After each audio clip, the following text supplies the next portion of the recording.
This is the first video for your Unit 2 Basic Trigonometry review for the pre-cal test. The first 5 questions were just definitions and formulas, which you have in your notes, so we're starting here with question number 6 on the review. So it says convert 272 degrees into radians.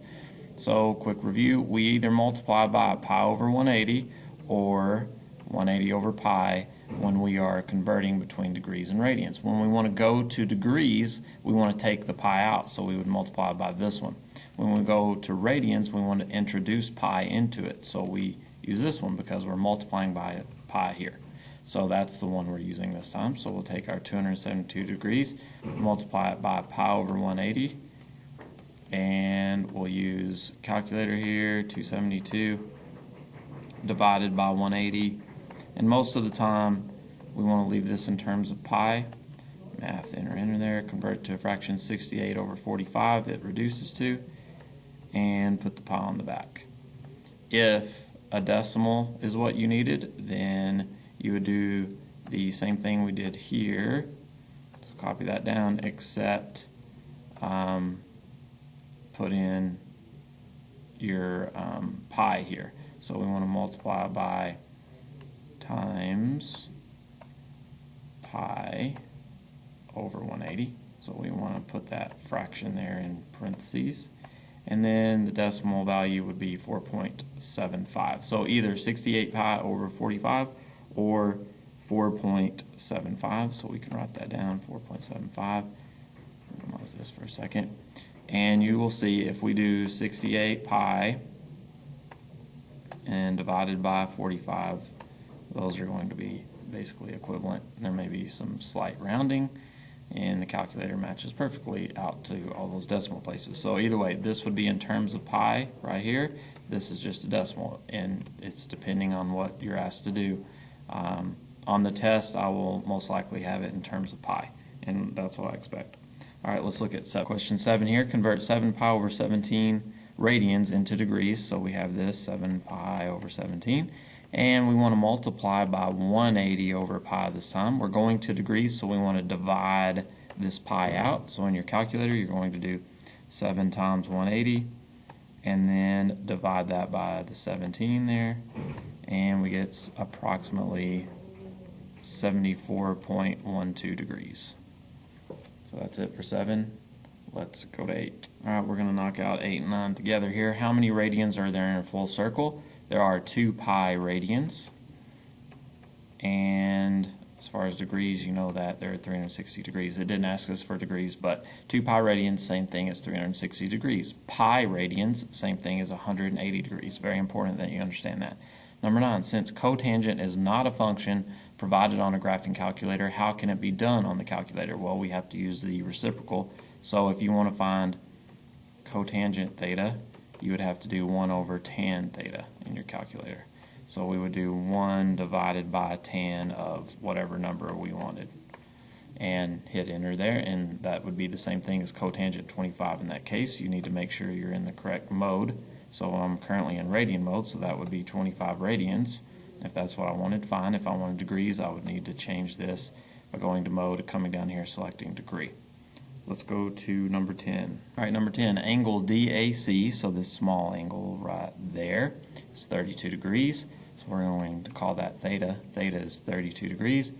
And the radius of the circle is 4 feet. So R is 4. How long is arc DC? So this little arc right here. That's what they want. So our arc length is equal to radius times theta, but theta has to be in radians.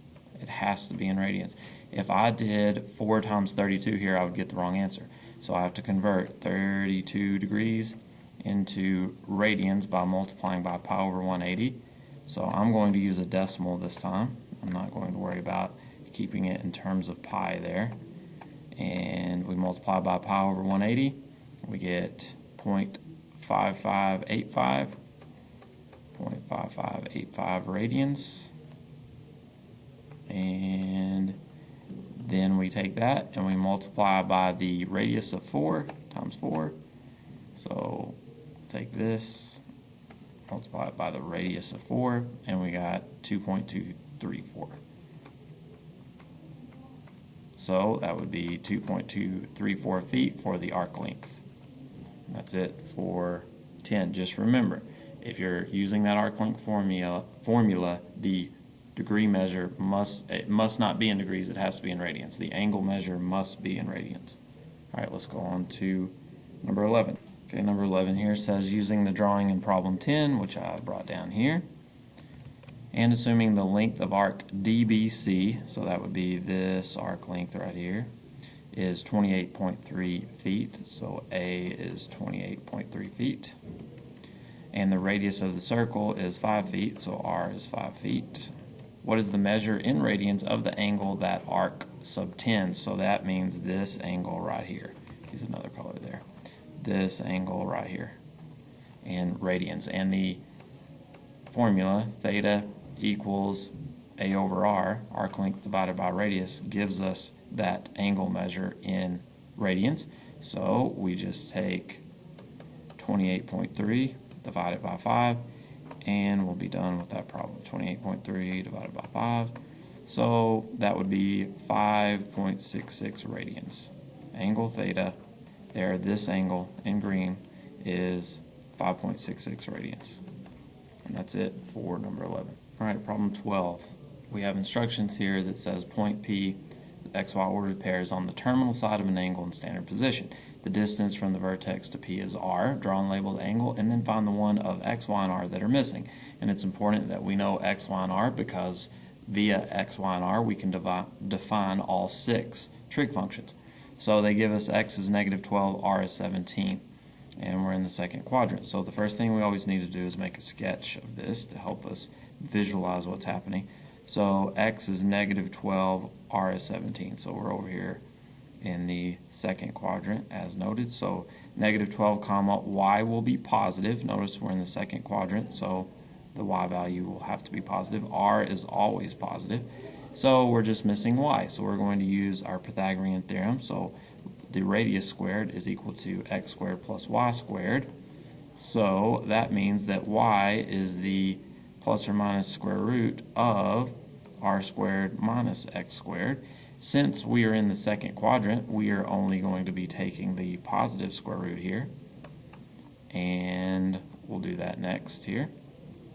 So let's write out what it would be. Y equals the positive square root of 17 squared, subtract the quantity negative 12 all squared.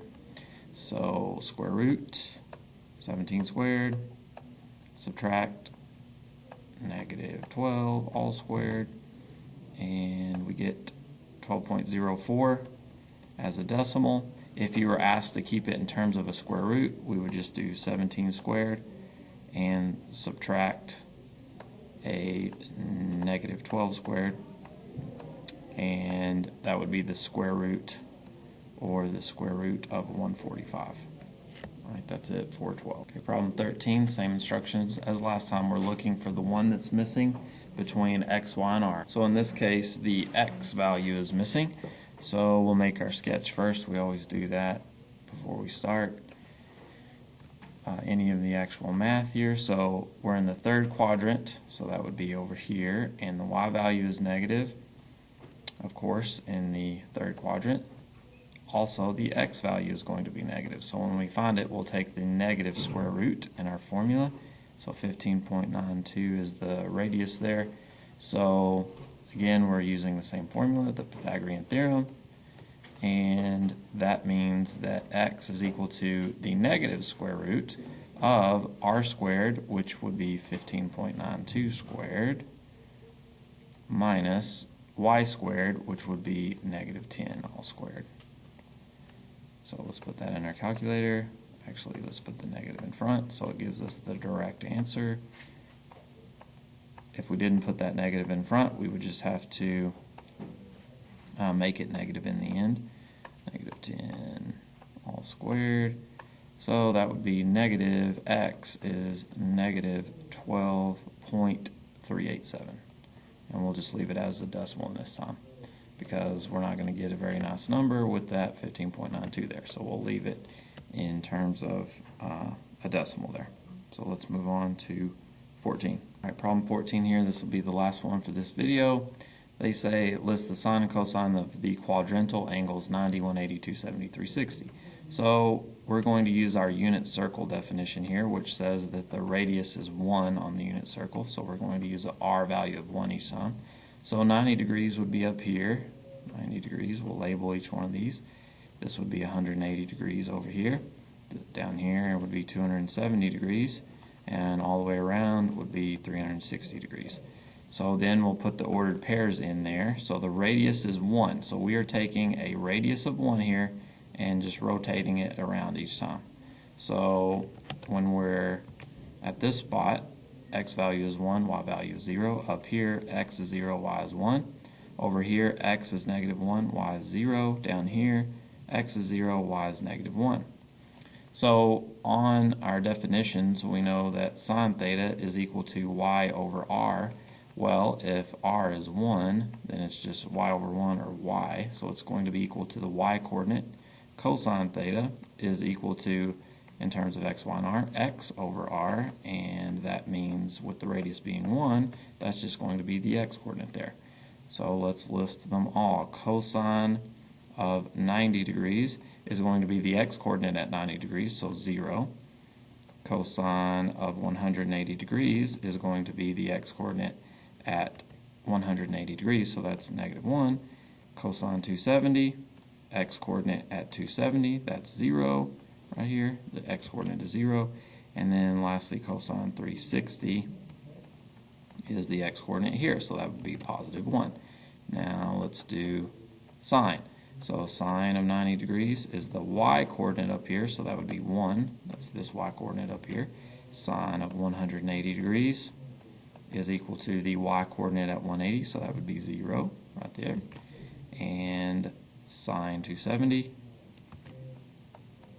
is equal to the y coordinate there at 270 degrees, so that's negative 1. And lastly, sine 360 degrees is equal to the y coordinate at 360 degrees, so 0. So that's it for 14. All right, we'll pick up with problem 15 in the next video.